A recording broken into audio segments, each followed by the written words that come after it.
அருட்பெருஞ்சோதி அருட்பெருஞ்சோதி தனிப்பெரும் கருணை அருட்பெருஞ்சோதி எல்லா உயிர்களும் இன்புற்று வாழ்க கொல்லா நெறியே குவலையமெல்லாம் ஓங்குக. திருவருட்பிரகாச வள்ளற்பெருமான் மனித குலத்திற்கு வகுத்தளித்த சுத்த சன்மார்க்க நெறியினை தமது நூல்கள் வாயிலாகவும் சொற்பொழிவுகள் வாயிலாகவும் இந்த உலகிற்கு அளித்தவர்தான் திண்டுக்கல் சுவாமி சரவணானந்தா அவர்கள் தயா விளக்க மாலை என்ற ஒரு பதிகத்திற்கு அற்புதமான சொற்பொழிவும் உரை விளக்கமாக அளித்துள்ளார்கள். இதுவரை 70 பாடல்களுக்கு அவர்களது அளித்த உரை விளக்கம் அன்பர்களுக்கு ஒலி வடிவிலே தரப்பட்டது. இன்றைய நாளிலே தயா விளக்க மாலை தயவு வாழ்வு 71 என்ற ஒரு பாடலுக்கு அவர்கள் 22/8/1982 ஆற்றிய அந்த சொற்பொழிவின் உரை விளக்கம் அன்பர்களுக்கு ஒலி வடிவிலே தரப்பட உள்ளது. தயவு வாழ்வு 71 சொற்பொழிவாற்றிய நாள் 22/8/1982.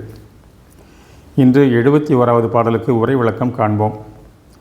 சென்ற வார பாடல் மாலை ஏது வந்தே என முடிவடைந்து இப்பாடல் உவந்துள மகிழ உலகமதெல்லாம் என தொடங்கப்பட்டுள்ளது.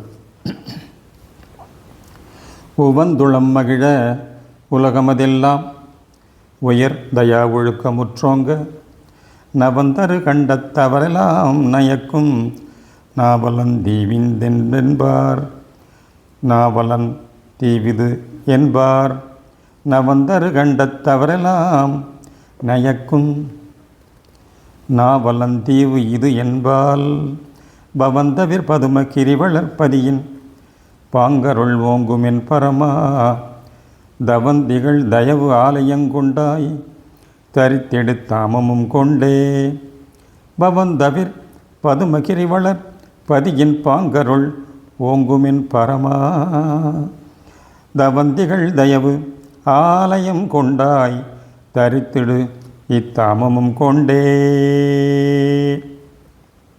இதுவரையிலும் தயா விளக்க மாலையின் 70 பாடல்களையும் பல சிறந்த கருத்துக்களை தொடர்ச்சியாக அறிந்து கொண்டோம். இந்த 71வது பாடல் மிக முக்கியமான ஒன்றாக உள்ளது. 71 முதல் 100 முடிய உள்ள 30 பாடல்களும் 3 பத்துக்களாக 3 பிரிவுகளாக நின்று தயவு நிலை நின்று வாழும் தன்மையை விளக்குவதாக அமைந்துள்ளன. முதல் 10 பாடல்கள் தயா ஒழுக்கம் பற்றியும், அடுத்த 10 பாடல்கள் தயா விசாரம் பற்றியும், பின் அமைந்துள்ள 10 பாடல்கள் தயா இன்ப வாழ்வு பற்றியும் விளக்குவதாக உள்ளன. மனித வாழ்வுக்கு இன்றியமையாதது ஒழுக்கமேயாகும். அத்தகைய ஒழுக்கத்தை உயிரை காட்டிலும் மேன்மையாக போற்றி காக்க வேண்டும் என்பதை வள்ளுவர் ஒழுக்கம் விழுப்பம் தரலான் ஒழுக்கம் உயிரினும் ஓம்பப்படும் ஒழுக்கம் விழுப்பம் தரலான் ஒழுக்கம் உயிரினும் ஓம்பப்படும் என விளக்கியுள்ளார். ஒழுக்கம் என்பதும் இந்திரிய ஒழுக்கம், கரண ஒழுக்கம், ஜீவ ஒழுக்கம், ஆன்ம ஒழுக்கம் என 4ஆக வகைப்படுத்தப்படுகின்றது. உலகில் உள்ள பிற உயிர்கள் எல்லாம் இயற்கையின் நியதிப்படி வாழ்கின்றன. அவைகளுக்கு புலன் உணர்வு மட்டுமே வழங்கப்பட்டுள்ளது. ஆனால் மனிதனுக்கு மட்டுமே மன உணர்வும் பகுத்தறியும் அறிவாகிய 6வது அறிவும் வழங்கப்பட்டுள்ளது. எனவே மனிதனாக பிறவி எடுத்தவர்க்கு ஒழுக்கம் இன்றியமையாதது ஆக உள்ளது. எல்லாம் வல்ல பரம்பொருளின் அருள் ஆற்றலே ஐஞ்சக்திகளாக விரிந்தும் ஐம்பூத கூறுகளாக பிரிந்தும் செயல்பட்டு வருகிறது. நமது தேகமும் ஐம்பூத கூறுகளின் சேர்க்கையாகவே விளங்குகின்றது. எனவே இத்தேகத்தில் அமைந்துள்ள மெய், வாய், கண், மூக்கு, செவி என்னும் இந்திரியங்களும் தயவோடு கூடிய ஒழுக்கத்தோடு செயல்பட வேண்டும். எதையும் தயவோடு பார்த்தல், தயவோடு கேட்டல், தயவோடு பேசுதல், தயவோடு நுகர்தல், தயவோடு காரியம் செய்தல் வேண்டும். இவை இந்திரிய ஒழுக்கம் எனப்படும். சாதாரணமாக இந்திரியங்கள் ஒழுக்கத்தோடு செயல்படுவதைக் காட்டிலும் அவை தயவுடன் கூடிய ஒழுக்கத்தோடு செயல்படுவதே முக்கியமானதாகும். அடுத்து கரண ஒழுக்கமாகும். கரணம் என்பது மனம் முதலான தத்துவங்களாகும். இது மனம், புத்தி, சித்தம், அகங்காரம் என விரிந்து செயல்படுகின்றது. மனம் என்பது சதா இயங்கிக் கொண்டே சலனத்தோடு இருப்பதாகும். இம்மனத்தை அது போன வழியிலெல்லாம் செல்ல விடாது தடுத்து ஒருமுகப்படுத்துதல் வேண்டும். இவ்வாறு மன ஓர்மை உண்டாவதற்கு தியானம் நமக்கு உதவுகின்றது. கடவுள் ஜோதி நமது சிறந்த சிற்றம்பலத்தை விளங்குவது ஆகும். நாம் தயா உணர்வோடு இரு கட்புருவ நடுவிருந்து அக்கடவுள் ஜோதியை பாவித்து பழகி அதனோடு ஒன்றாகி நிற்றல் வேண்டும். அந்நிலை நின்று உலக காரியங்களை தடையின்றி விருப்பு வெறுப்பு இன்றி செய்து வரல் வேண்டும். இறைவனின் அருளே அபக்குவத்தில் மனமாக செயல்படுகின்றது. அருள் உணர்வால் இம்மன உணர்வு நிரம்பப் பெறும் தருணம் மனமானது அருளாக மாறி நம்மை அருள் அல்லது தயவுமயமாக வாழ வைப்பதாகும். ஆகையினால் கரண ஒழுக்கம் என்பது தயவுடன் கூடிய கரண ஒழுக்கமாக விளங்கும் போதுதான் நிறைவு உடையதாக விளங்குகின்றது. மூன்றாவதாக அமைவது ஜீவ ஒழுக்கம் ஆகும். மன உணர்வு அருள்மயமானால் அருள்மயமாக தயவுமயமாக நிறைவு பெற்ற தருணம் தேகம் நாம் என்ற பற்று நீங்கி உள் ஒளிர் ஆன்ம ஒளியே நாம் என்ற உணர்வு பெறுகின்றோம்.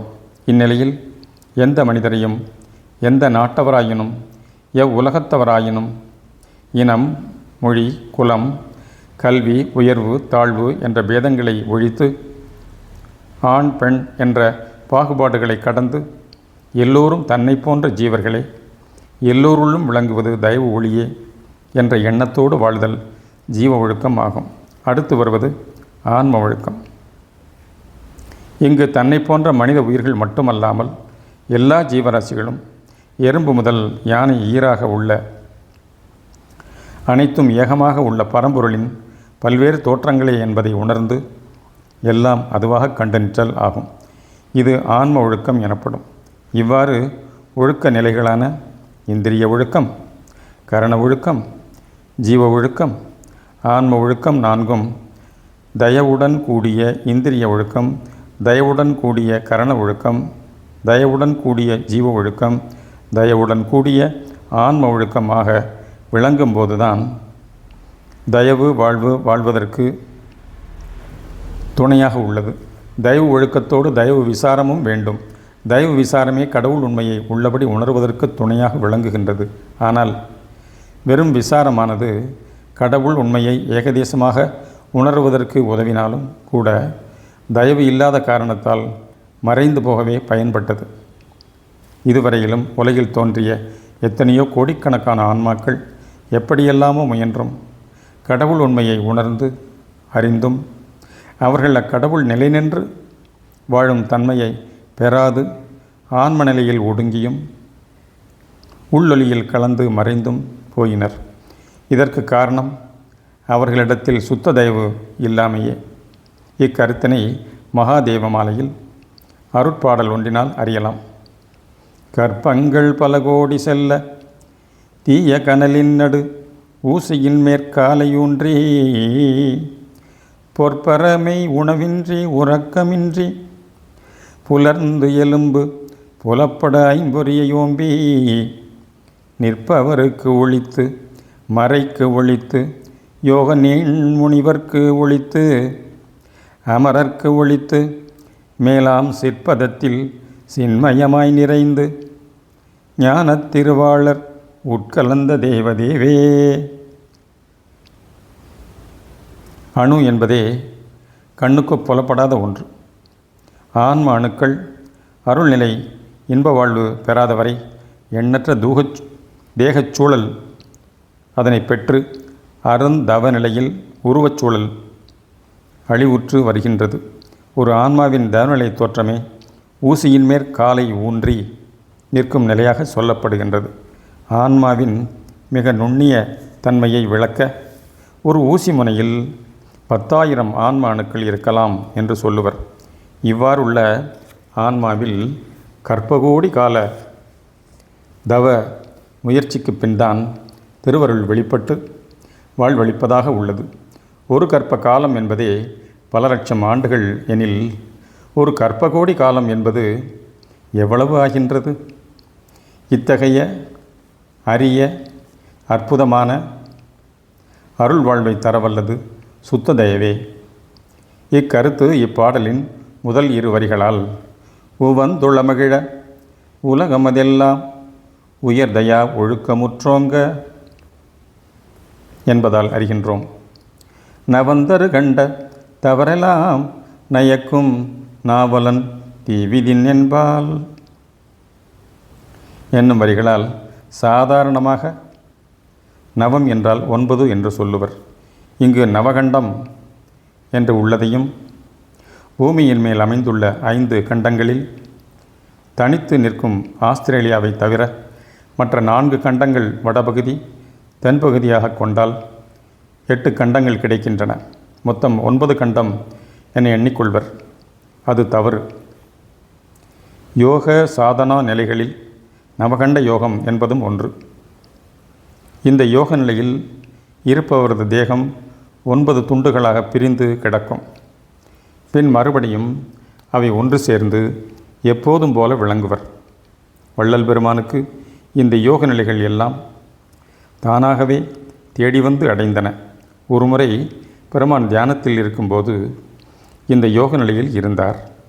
அதனை ஒரு மனிதன் மெதுவான அறையின் கதவை திறந்து பார்த்து திகிலடைந்தான். பின்பு பயந்து போய் வெளியில் வந்து விட்டான். பின்னர் வள்ளல் பெருமான் தியானம் முடிந்து வெளியில் வந்து இவ்வாறெல்லாம் பார்க்கக்கூடாது என சொல்லி வைத்தார். நாவலந்தீவு என்பது இந்தியாவின் தென்முனையில் இருந்ததாக சொல்லப்படும். இப்பொழுது தென்பகுதியில் உள்ளது கன்னியாகுமரி ஆகும். ஆதியில் கன்னியாகுமரிக்கும் தெற்கே பரந்த நிலப்பரப்புகள் இருந்தன. அவை 49 தீவுகளாக இருந்தன. அவற்றுள் ஒவ்வொரு 7 தீவு கூட்டங்களிலும் ஒவ்வொரு வகையான மரங்கள் உண்டு. ஒன்றிலே நாவல் மரங்கள் நிறைந்து விளங்கியதால் அதற்கு நாவலந்தீவு என பெயர் ஏற்பட்டது என்பது வரலாறு.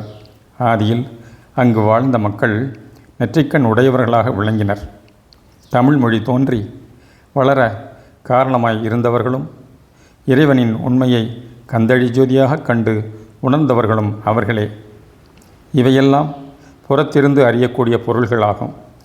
இவ்வரிகளின் அகப்பொருள் ஆவது அகநிலையில் அருள் அனுபவ நிலை நவநிலைகளாக விளங்குகின்றது. அது பிரணவமாக விளங்குகின்றது.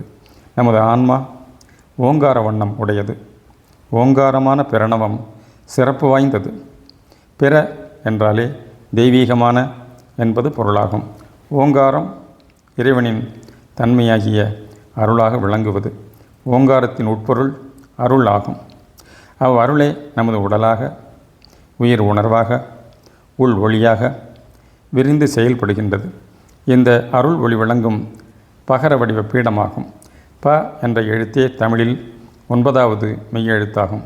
நமது உடலின் உறுப்புகளை கொண்டு திசைகளை கூறினால் தலைப்பகுதி வடக்கு என்றும் கால் பகுதி தெற்கு என்றும் சொல்லுவர். ஆனால் தலைப்பகுதி தான் பூர்வம் எனப்படும். தென் திசையாக விளங்குகின்றது. ஏனெனில் தாயின் வயிற்றில் கரு வளரத் தொடங்கும் போது முதலில் வளர்ச்சியுறுவது தலைப்பகுதியில் ஓங்கார வண்ண மூளைப்பகுதியே ஆகும். இந்த மூளைப்பகுதியே அருள் ஒளி வழங்கும் சிற்றம்பலமாகும். இந்த உண்மையை கொண்டே மாணிக்கவாசக பெருமான் தென்னாடுடைய சிவன் எந்நாட்டவர்க்கும் இறைவன் என பாடி வைத்தார். எந்த நாட்டில் வாழும் எந்த இன மக்கள் ஆயினும் இந்த அருள் ஒளியே அவரவர் தலைப்பகுதியில் பூர்வமான தென்பகுதியில் விளங்கி கொண்டு இருப்பதால் தென்னாட்டு சிவன் எல்லோருக்கும் இறைவன் என்ற உண்மையை உணர்கிறோம். பவந்த விற்பதும கிரிவளர்பதியின் பாங்கருள் லோங்குமென்பரம. பவம் என்பது பாவம் என்று ஒரு பொருளையும் பிறப்பு என்ற ஒரு பொருளையும் தரும். பிறவித் துன்பமாகிய பாவத்தை நீக்கி அருளும் பரமனாகிய இறைவன் பதும கிரிவளர் பதியின் அருகில் கோயில் கொண்டு விளங்குகின்றார். பதுமம் என்பது தாமரை, கிரி என்பது மலை. தாமரை மலரின் இதழ்களின் நடுவே விளங்குவது பொருட்டு என்பது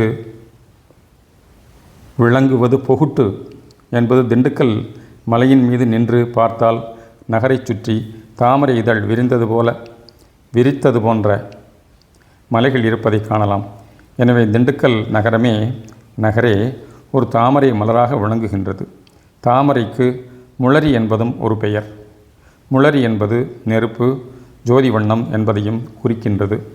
இத்திண்டுக்கல் மலை மீது கோயில் கொண்டவரே பத்மகிரீஸ்வரர், அன்னை அபிராமி ஆவர். பின்னர்தான் அவர்கள் கீழே இறங்கி இப்பொழுது ஊரில் நடு இருக்கும் ஆலயத்தில் கோயில் கொண்டுள்ளனர். இதற்கு முன் இந்த ஆலயம் காளகஸ்தீஸ்வரர், ஞானாம்பிகை ஆலயமாகவே இருந்தது. இந்த இருவரும் கிழக்கு முகம் நோக்கி உள்ளனர். அபிராமி தெற்கு முகம் நோக்கி வீற்றிருக்கின்றாள். இத்துணை சிறப்பு வாய்ந்த பதியின் அருகில் உள்ள இடம் சின்னாளப்பட்டியாகும். அங்கு தவந்திகள் தயவு ஆலயம் கொண்டாய் தரித்திடின் தாமமும் கொண்டே.